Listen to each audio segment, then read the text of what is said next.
அன்புள்ள கும்ப ராசி அன்பர்களே வணக்கம். இந்த வார ராசி பலன். கும்ப ராசினருக்கு உங்கள் ராசியை குரு பகவான் பார்ப்பதும் 9 செவ்வாய் புதன் இருப்பதும் அனுகூலமான அமைப்பு.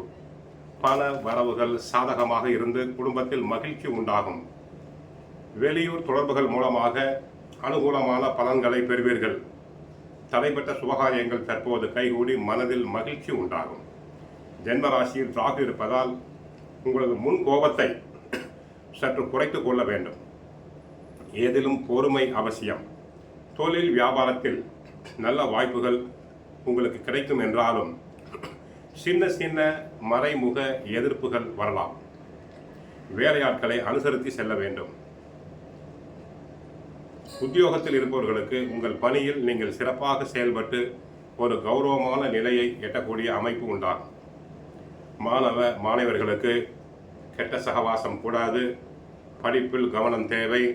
பெற்றோர் சொற்படி ஆசிரியர் சொற்படி கேட்க வேண்டும்.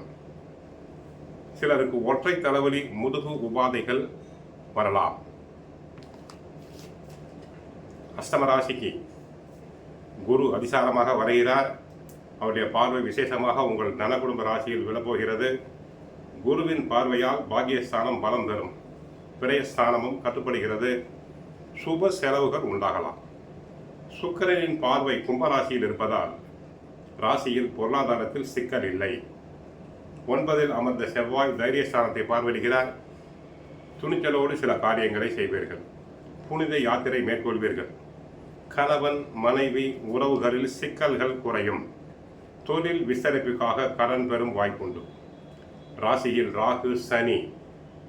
ராகுவை விட்டு விலகி குடும்ப ராசிக்குள் நுழைவதாலும் கணவன் மனைவி கருத்து வேறுபாடுகள் ஏற்படும் வாய்ப்பு உண்டு.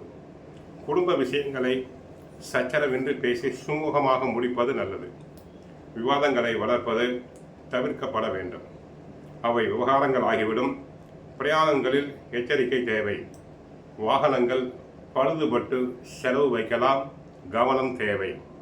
அஷ்டமத்தில் சூரியன் இருப்பதால் சிலருக்கு உஷ்ண நோய்கள் அதிகரிக்கும். உடல் நலனில் கவனம் தேவை. 7.5 சனி நடக்கிறது. வண்டி வாகனத்தில் செல்லும் போது கவனம் தேவை. கணவன் மனைவி உறவில் அனுசரிப்பு தேவை. கோயிலுக்கு சென்றால் சனி பகவானை வழிபடுங்கள். ஆஞ்சநேயரை வழிபடுங்கள். பாபாவை வழிபடுங்கள். கஷ்டங்கள் அனைத்தும் குறையும். இந்த வாரம் சிறப்பாக இருக்க வாழ்த்துக்கள். வாழ்க வளமுடன். மங்களம் உண்டாகட்டும்.